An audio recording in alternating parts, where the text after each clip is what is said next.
Many business plans have been in cold storage pending clarity on the model GST law.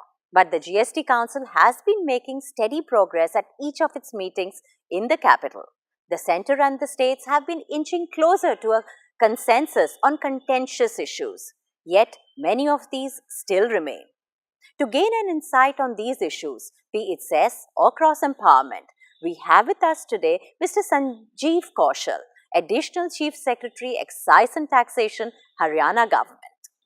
Mr. Kaushal, welcome to Rubaru on TIOL Tube. Thank you very much. Sir, the GST Council has approved the 4 tax slabs.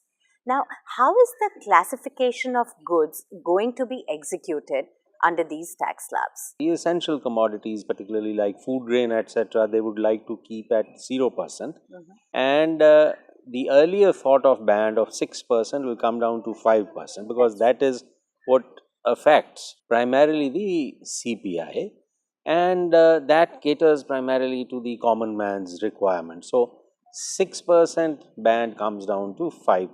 True. Now, when you look at the two standard rates of 12% and 18%, much of this comes around there. The upper band, which some people earlier conceptualized as 26%, has been slightly raised to 28%, but simultaneously the unanimity there was that there are certain items which could be ultimately, after the due process of fitment, come down to 18% rather than stay in 28%. So, the basic decision is that a committee of officers will look at these fitments and then come back to the council for the final consideration and approval. The idea is that taxes should not really increase for the common man, and there should be a win-win situation for everyone. CESS was a contentious issue, but now CESS is going to be imposed. How is it going to work? Is it going to be as a standalone levy or in addition to the highest tax slab? Yeah. Primarily, you see, there are 3 items that would be luxury cars, pan masala and aerated drinks. These 3 items, they fall into one category where the incidence of taxation is something like 41.5%. It varies. This is what happens after the cascading effect. Aerated drinks, again, same thing, and as I said, pan parag, pan masala as it is called. Now, the 4th point would be cigarettes, tobacco products. That is a cess already applicable, the Clean Environment Cess, in which the Government of India raises something like 26,000 crore. The overall thing remains revenue neutral. This cess is basically going to cater only to the compensation fund. The Government of India will bring about a law, an enactment as the Compensation Act, where it will specify that these cesses will be utilized only for that. And it has also been clarified that the council will revisit the rates next year. The intention of all the participants, the Government of India and the states ministers, was that the incidence of taxation on these kind of luxury or kind of sin taxes, the incidence should not reduce. Nobody should get the impression that the tax on these goods will reduce, because some people felt that the moment you put them in 28%, the impression is that they are already being taxed more than that, and the tax incidence would reduce and won't give a good impression. The Government of India has clarified that their cess will take it to the same level where they are being taxed today. They also say that after 5 years, this will end. There will be a sunset clause in the enactment of 5 years, and the council will then decide how these have to be taken forward and shared amongst the states.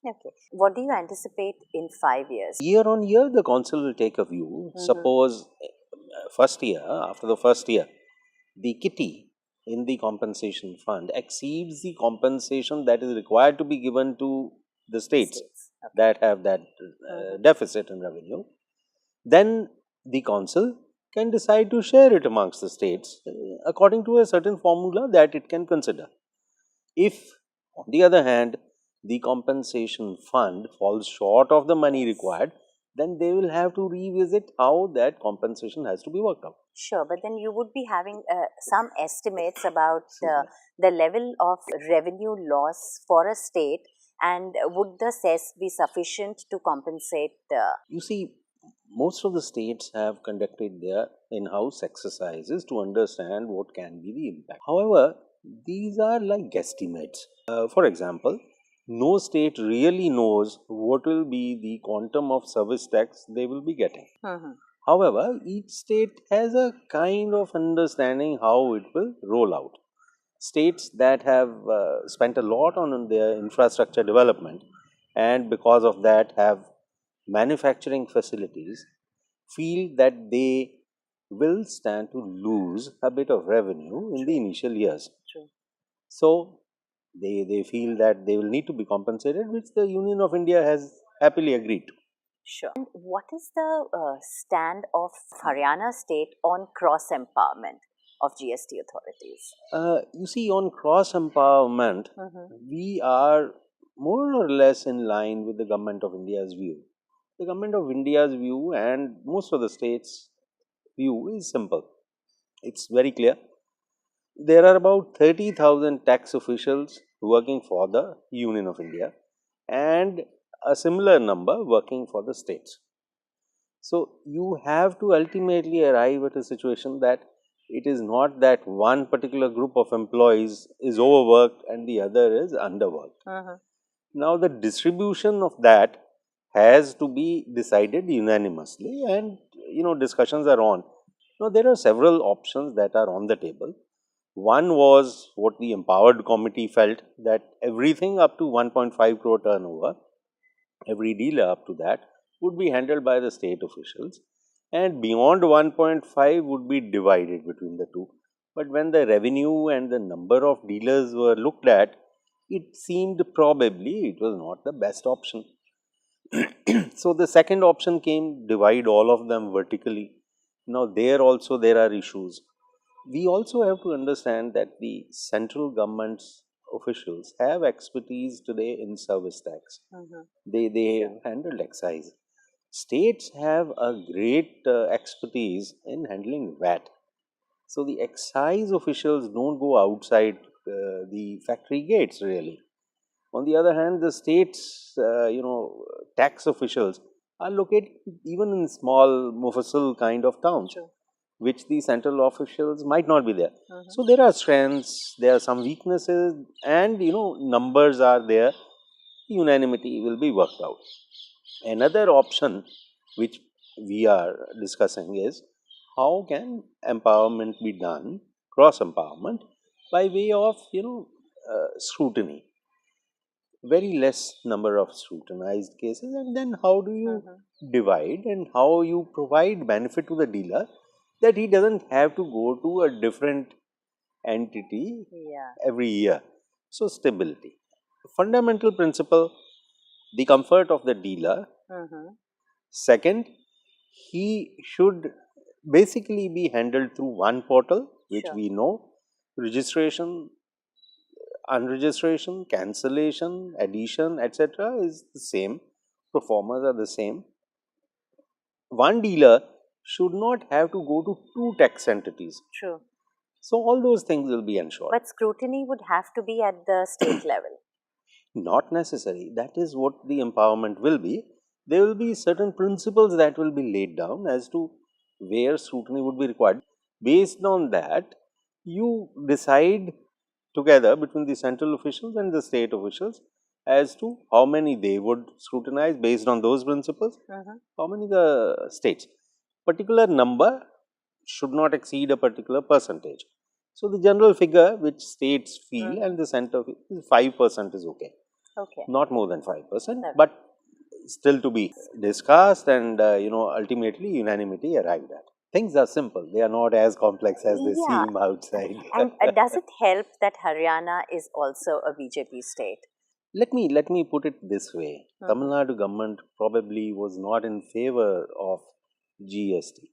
But once the constitutional amendment has come through, the Honorable Minister from Tamil Nadu is participating in all the meetings, and the Union Finance Minister praised him for contributing substantially to the deliberations and arriving at the unanimity there. So it's primarily bipartisan and beyond political lines, and states have to look at their interest always.